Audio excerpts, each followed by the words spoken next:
AEW Full Gear 2025. Oh my god, what a show! Top to bottom. The good matches, the new champions, the shock result, the surprise return, the reunion. Top to bottom. One of the best shows they ever done, in my opinion. One of the best shows of this year. Because they're going AEW this year, chef kiss. When it comes to pay-per-views, chef kiss. Dynamite and Collision has been good, but pay-per-views are just so amazing to watch. And 4 hours, 5 hours. I wish they are 3 hours and a half, but 4 hours worth your goddamn time every time. Ladies and gentlemen, welcome. This is your host, Dov Vampire. I'll be doing my overall thoughts on the show, what I thought about the show, the matches, and my star ratings. So let's actually start with Pac defeated Darby Allin and Pinfall. And this was just an art, a beautiful match to see. This is not a DQ match. This is not I'll stab you with a fork, with a knife, fire, tables, ladders. Just pure. It's like a pure wrestling match. Like literally just match wrestling, amateur wrestling. And just these two can do whatever they want. They can do the flippy flop, dive in. They can do the DQ matches. They can do this. Technical wrestling, amateur wrestling. In my opinion, one of the best matches on this show. But when you look at the quality of these matches on this show, you start comparing them, which is not fair because all the matches, in my opinion, were good if they were on Dynamite. But since they were here on the show, which you have one good match after another good match after another good match after another good match, and then you compare them like you do star ratings. Now it's because now I have a scale and stuff like that, so I'm gonna put some good matches. If I put another match maybe lower than the other match, doesn't mean they are bad. It's just because every match was good. Every match was good. So Pac Darby Allin, I give this match 4 stars and a quarter because I thought it was a good match. Timeless Love Bombs, Timeless Tony Storm and Mina Shirakawa defeated Babes of Wrath, Widow Nightingale and Harley Kamler, Sister of Sin, Junior Hart and Sky Blue, Megan Bayne and Megan Shafir with Penelope Ford by pinfall, 13 minutes. You know what I said about giving low ratings for the other matches? This match wasn't bad, but it wasn't that amazing. But it wasn't boring. It was a good match. It was good, solid 4-way tag match. And I thought the action was good overall from every woman. And I'm actually excited about this tournament. Now we have semifinals and Timeless Love Bombs won. Timeless Tony Storm pinning Harley Cameron, which I think they're going to play out that in the final. I think those are going to be the finals. And the exchange of pinfalls, I think this time it's going to be Harley Cameron pinning Tony Storm for the win. So I give this match, I'm going for 3 3/4 to 4 stars, but like I said, if it's, I don't think it's bad ratings. I'm just gonna stick to my guts and say 3 3/4.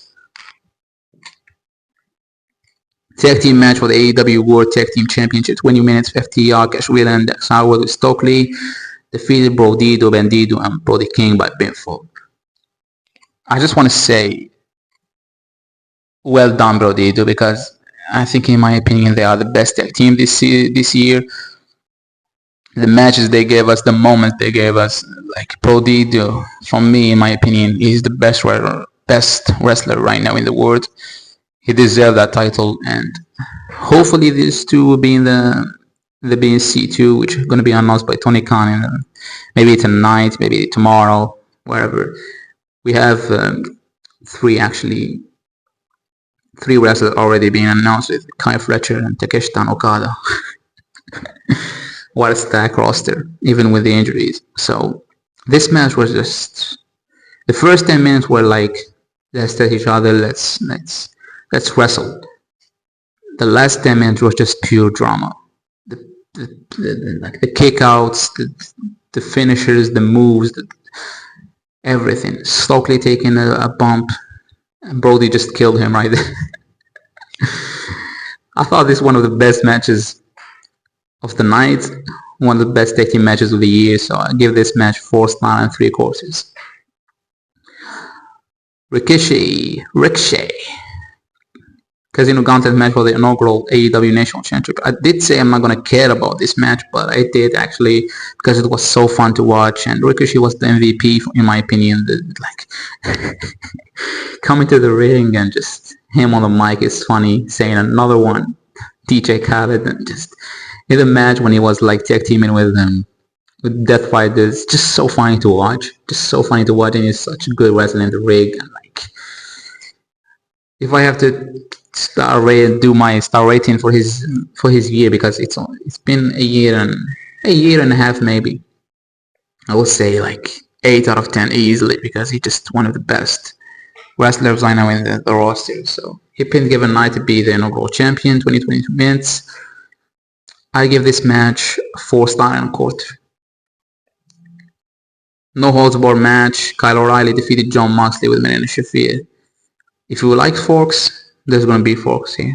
If you wanna forks to eat spaghetti, you can come here and watch this match. If you don't like blood, please don't watch this match. If you like blood, if you are like me, a sick fuck, you like blood coming off someone's head, come and watch this match, because these two just stabbed each other with a fork the whole match. No holds barred match. It was a different match than no DQ, the match I'm gonna speak after, but what a match, literally what a match. And shout out to Jon Moxley for putting over Kyle O'Reilly. Now they have to keep pushing Kyle O'Reilly and go for this like single title or maybe tag team with Roderick Strong, because you have to capitalize on this push. 20-minute match. Like I did predict Jon Moxley gonna be uppercut and put a plastic bag on his face, whatever, but there is teases there, the way they're looking at him and stuff like that. So maybe the turn will be after the C2, maybe on Dynamite, wherever it's gonna happen. I think it's gonna happen anyway. On the match, I gave it 4.5 stars. Now this is my match of the night. No DQ match for the AEW TNT Championship. Had the Briscoe lost, he would have been forced to join the Don Callis family. However, he didn't, because Mark Briscoe defeated Kyle Fletcher. 25 minutes. The longest match on the show, the best match on the show in my opinion. 5 fucking stars. 5 fucking stars, man. The entrance, like watching that promo package, and you can just easily have tears in your eyes, and like so emotional. Like wrestling can be emotional sometimes, especially when it comes to death. Oh my god, man. What a babyface. What a babyface he is, Mark Briscoe, and he's just so good wrestler. Like he can get to you emotionally, and like especially with the death of the brother and stuff like that. So he did it for him. Damn boys indeed. What a match. And for Kyle Fletcher, I think he's one of the top 5 right now wrestlers, pound to pound. Put him in C2, like he's gonna be in C2 anyway, and I think that boy is gonna win the AEW World Championship soon enough. Maybe next year, maybe the year after, but he's a main event guy and he's gonna be world champion. For Mark Briscoe, well deserved. Congratulations to you. You deserve it. Literally, clap, clap, clap. And you know what I'm gonna do with? You deserve it. Because that guy is like actually has become one of my favorites since he joined AEW. Just watching him, and you know the story with the Briscoes and stuff like that, just it hits hard. It hits hard, and I gave this match 5 stars because everything on this match was chef kiss, top to bottom. Like the table spots, the elbow drop from top of the ladder, and all the moves and the blood and stuff like that. Just best match of the night. One of the best matches all year. And they have done a lot. They have done a lot of that, like matches of the year, but this one of the best matches I've ever watched. Especially when it comes to tables and ladders and stuff like that. The Young Bucks, Matt Jackson, Nick Jackson, and Josh Alexander defeated Kenny Omega and Jurassic Express, Jungle Jack Perry, and Luchasaurus by pinfall, 19 minutes for the $1 million match. Now this match, it was like a main event of Dynamite, would easily be 4 stars, 3/4 or 5 stars. However, it was following two gruesome matches with blood and stuff like that, with drama stuff like so. And the stars starting to dying a little bit because they were tired at this moment. I was tired at this moment. However, it was a good match. Like, what do you expect? You have six good wrestlers there, and just the legend, the Ken Omega, and the Bucks, just goated, man, goated. A good match, and I just give it 4.25 star match. What happened after it just was 5 star because the other death, I said death right, but Donka's family members started beating out Jurassic Express and Kenny Omega, and Don Carlos was walking away with the money with Young Bucks. The Young Bucks started like to turn their heads slowly and just watching Kenny Omega getting beat out, and they built that for like another 2 minutes. It's like just drama, and then they just hit the ring and start super kicking everyone. They offered the handshake, but Kenny Omega hugged them, and just we're gonna have the Elite are coming back. Whenever we have elite drama, especially now, AEW just hitting all the cylinders. Dynamite Collision, pay-per-views, the matches, the storyline, and then you just put the Elite right now back. We have the C2 actually also. It's going to be one of the best months of wrestling, literally. And what happens on the main event? I'm going to mention the Young Bucks and Kenny Omega again, but like I said, I gave this match 4.25 stars match. Thought it was a good match. Chris Statlander defeated Mercedes Moné by pinfall.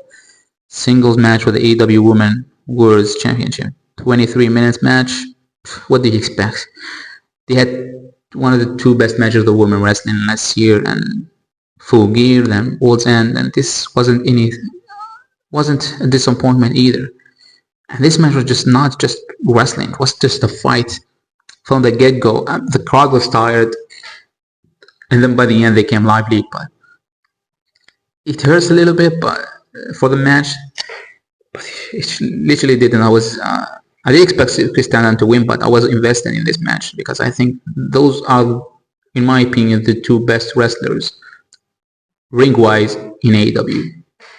I think the biggest star is Tony Storm, but when it comes to the ring, these two are like my favorites. And I gave this match 4.5 stars.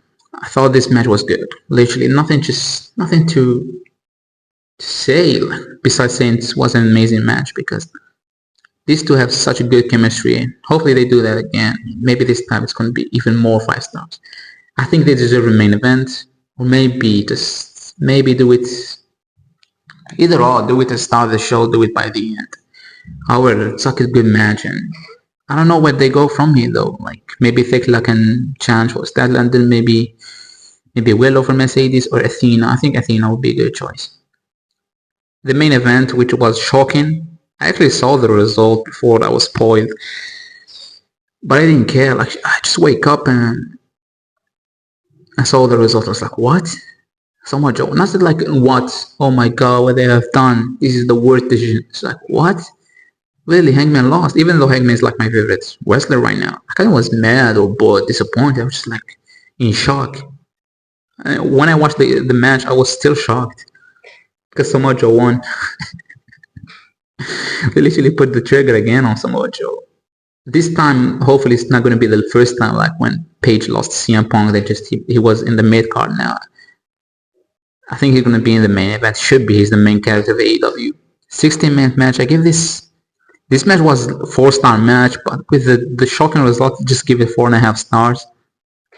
And the crowd was tired here. They came lively by the end when the Shibata came in, then Eddie came to saves. Hobbs came in and broke the chain of the cage, which allowed Hangman to do buckshot lariat. And that son of a bitch Hook. Little bit telegraphed, but he did it well and hit Hangman with a title. And then revealed he was wearing an Ops shirt. And maybe he was with the Ops all the time. He was playing a character, but Samoa Joe won, all the blood, he looked like a badass. And then by the end of the show, we had Swerve Strickland coming back. Now, if you think about this, we're going to have MJF back. We're going to have Jake White. We're going to have Ospreay next year. It's going to get better and better and better. I remember what I've said about the Elite. I think this is perfect opportunity to bring back the Elite with Hangman, because Hangman I think needs help. Now we have 4 members of the Ops. Maybe you're gonna have Hangman as well as Dio. Maybe you can add Eddie Kingston there, but we have now a good program. And maybe I think World's End you can do a 3-way Swerve win. Then MJF come back by the end of the night. You have Swerve versus MJF a Revolution. And with Page, you can keep him in the main event title scene, but you can put him with the Elite as well. He won't be hurt by that. But hopefully we have another Hangman Page title reign though. I would love to see Hangman versus Ospreay All In, or maybe MJF versus Ospreay All In, Babyface versus heel. Overall, the show was like, if it wasn't 5-star, it would be 4.9 out of 5. All the matches were top to bottom good. 5-star match, the drama, the shocking result, the shocking return. It was just one of the best shows of the year. So C2 season, here we go. Words End, we're coming. Thank you.